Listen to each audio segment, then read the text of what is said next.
I was doing the final check. Are you sure you want to cancel this delivery? I've been saying that from the start. Yes, your company is now definitely going bankrupt. Ah, what a great feeling. As my boss, Steve, burst into laughter, I calmly addressed him. I had been trying to play along until now, but there was no need to be polite with someone so unreasonable. Understood. Thank you for the cancellation, but it's your company that's going bankrupt, not ours. My name is Tom.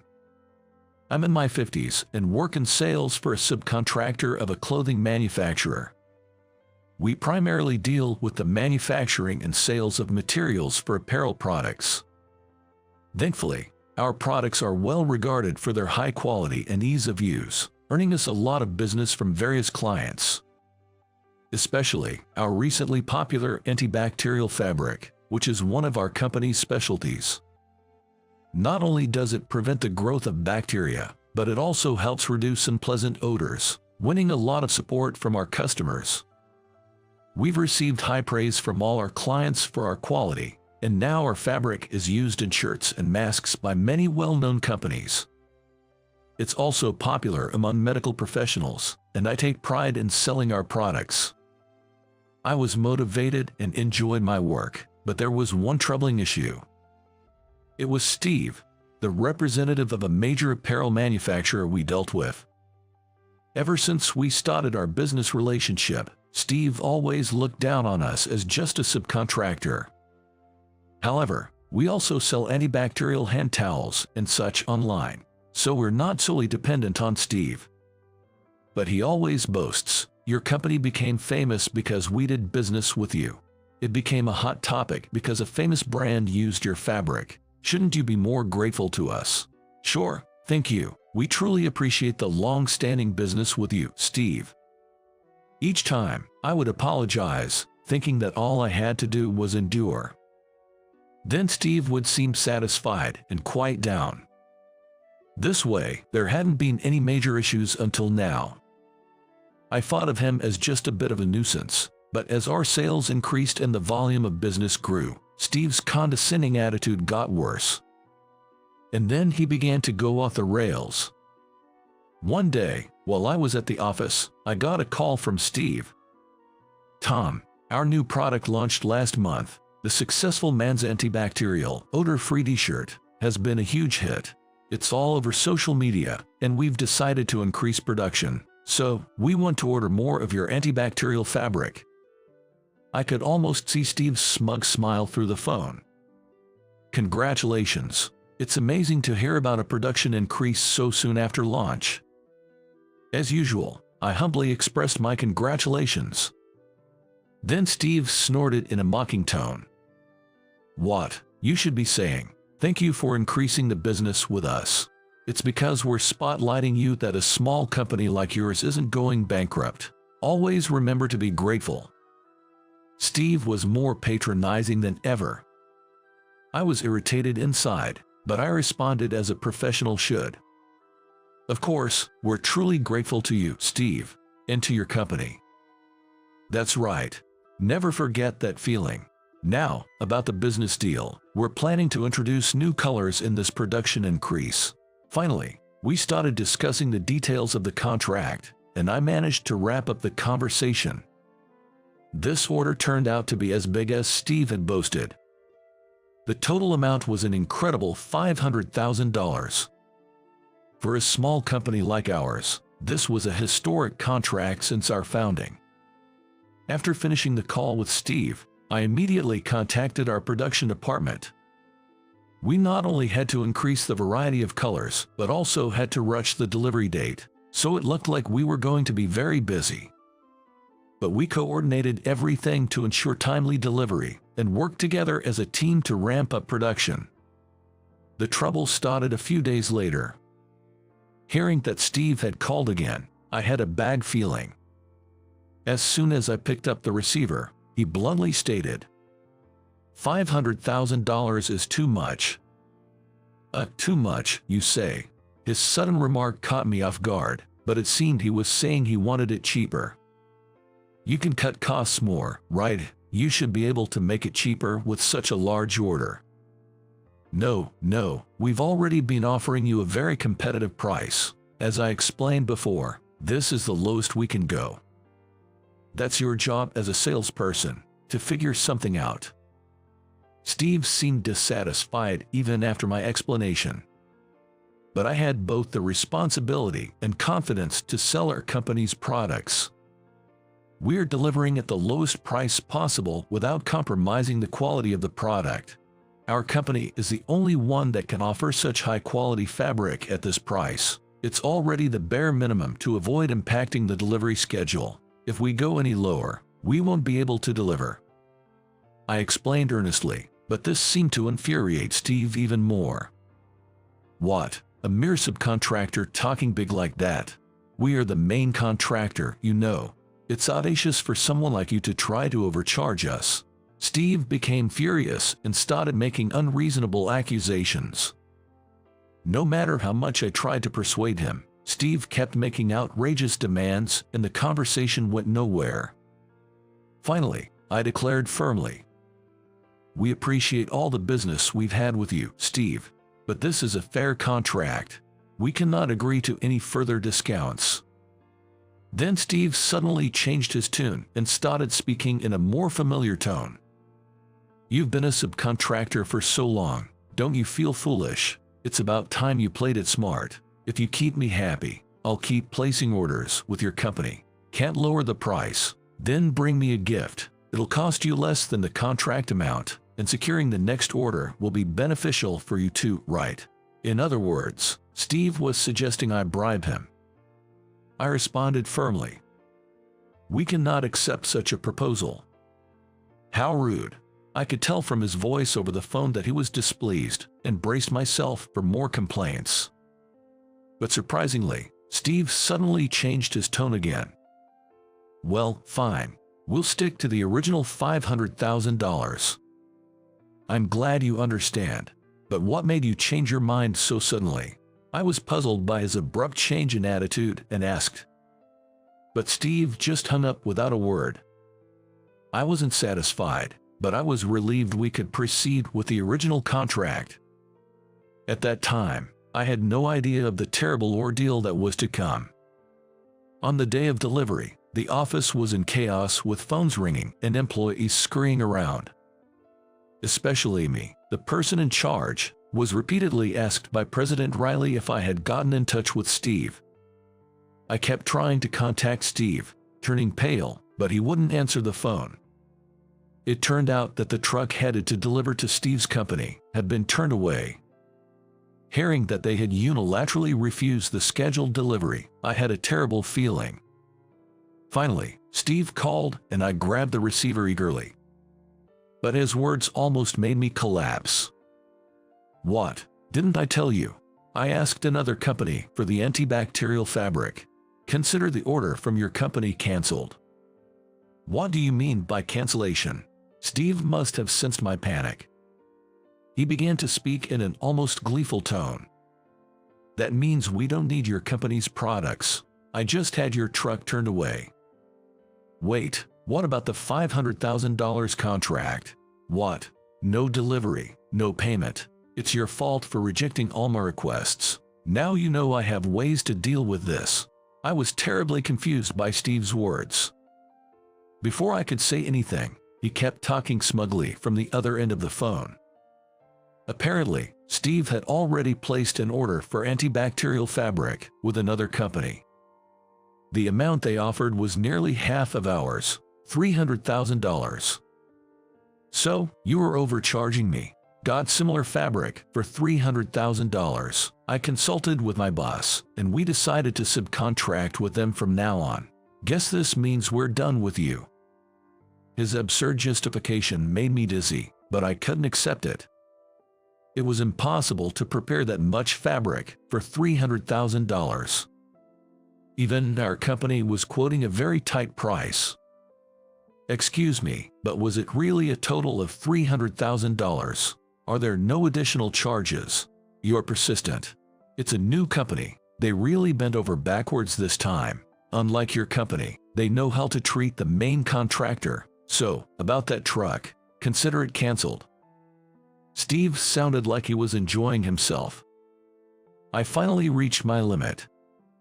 I had been trying to play along until now, but there was no need to be polite with someone so unreasonable.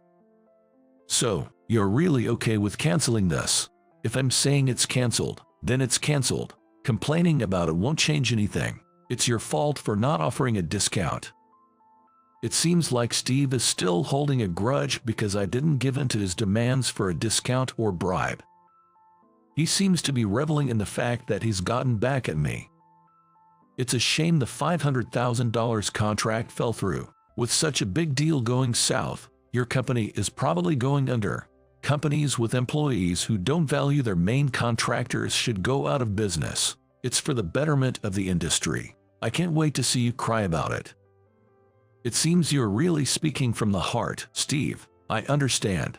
We will take the appropriate steps on our end. When I responded calmly, Steve laughed uncontrollably and retorted, "What? What can a nearly bankrupt subcontractor possibly do? I'm telling you that you are greatly mistaken. Furthermore, your unreasonable behavior up until now cannot be overlooked. It's time for you to start taking responsibility for your actions, Steve." Even after I said this, it seemed Steve didn't get it. Far from showing any remorse, he only gave flippant responses, further provoking me. I did one final check. "So, you're really sure about canceling this delivery, right? I've been telling you that from the start. Yes, your company is definitely going bankrupt. Ah, what a great feeling." As Steve burst into laughter, I calmly addressed him. "Understood.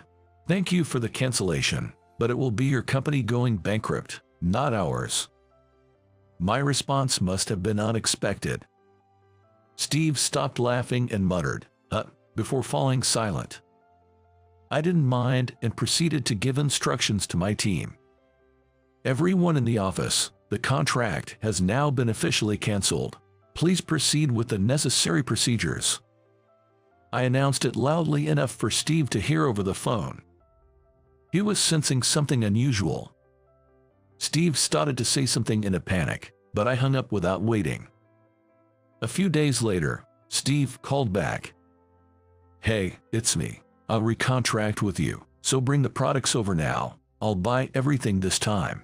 Hurry up," he was shouting as soon as the call connected. I calmly replied, "It's been a while. Our dealings with your company have concluded, but what can I do for you today? I'm saying I'll contract with you again. Stop being stubborn and bring the products over now." It seems the situation was as I expected. I asked politely, yet with a smirk, "But I thought the contract was canceled." "Yeah, but I think your products might still be useful, so I'll recontract. Stop arguing and bring them over today. You must have some left over, right? Be grateful I'm buying them." Steve's arrogant attitude hadn't changed at all. I was completely fed up. "Unfortunately, the products you canceled have already been purchased by another company." When I mentioned the company's name, Steve let out a strained cry. "What? You contracted with our rival company? You've forgotten all the favors I've done for you over the years. There's no need to worry about our bankruptcy. We've already secured a long-term contract with them. Goodbye." As I was about to hang up, I heard Steve's panicked voice, but I put down the receiver anyway. A few hours later, Steve unexpectedly showed up at our company. Sweating and desperate, he approached me aggressively. "Please, deliver those products to us. Even if it's just what you have now, bring them over immediately.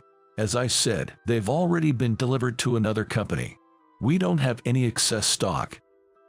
"Then there are no products left. Damn it, then you should come to our company and apologize. Production has stopped because of you. You fix this. Don't be unreasonable. It was your decision to cancel the contract. Besides, you should have purchased the necessary fabric from the new company, right? You were boasting about it just the other day." When I pointed this out, Steve suddenly fell silent. Internally thinking I knew it, I continued. "I've heard not so great things about that new company, Their quotes are low, but they only deliver poor quality products or ones that don't meet the standards. Did they give you defective items? Steve, you knew about this. Why didn't you tell me? Steve became defensive upon hearing this. Their inferior products had no antibacterial function, and the colors were completely different from what we specified. And not just that, the person in charge ran off with the money. The money? Are you talking about the $300,000 contract amount? I blurted out in surprise, and Steve collapsed on the spot, wailing. It's all because you didn't lower your price. What are you going to do about this? The new company's contract stated that any product can be returned in exchange for the low price. If we can't continue production, my boss will find out what I've done. The new contact person, after the previous one ran off with the money, says the company wasn't aware of such a contract. It was all the former contact person's doing. I'm really in trouble. If this continues, I'll be fired. Even after causing so much trouble for his company, it seems Steve is only concerned about his own career. No, I can't take responsibility for your issues. The cancellation of the contract was initiated by you, Steve. Plus, our company has already signed a new contract with another company. We no longer have any dealings with you. Finally, it seemed Steve understood his situation. He looked at me in panic and said, I might have gone too far before. I apologize for that, so could you please deliver the products, even just what you have now, please? You'll bill us later, right? We have a long history, you and I, Tom, right? After looking down on us for so long, he changed his attitude completely when he found himself in trouble. I had no intention of being kind to Steve. You've been treating us like just a subcontractor, forcefully conducting business. Have you forgotten the last-minute cancellation without any notice? When I spoke firmly, Steve seemed uncomfortable. Mumbling something, he looked down. As I said earlier, our company has already contracted with a new company. Far from facing bankruptcy, our client base has expanded, and our business is thriving.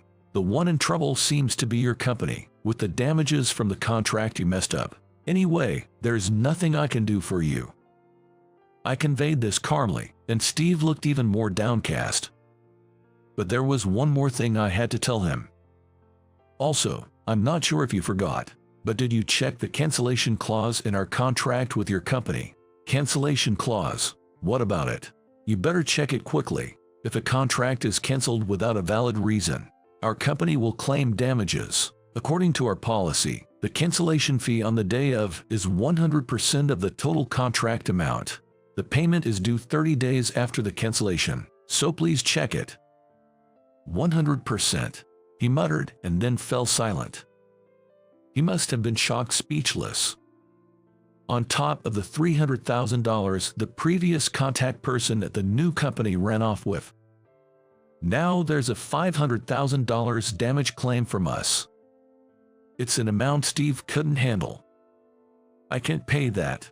That's not my concern. You better go back to your company and consult with your boss, but doing so will reveal that you unilaterally terminated the contract with our company and even asked for a bribe. I continued speaking to Steve, suppressing a laugh. It's because you looked down on us, thinking we were just a subcontractor and your company was doing us a favor. Now you're going to have a tough time, Steve. Brace yourself and take responsibility for your actions.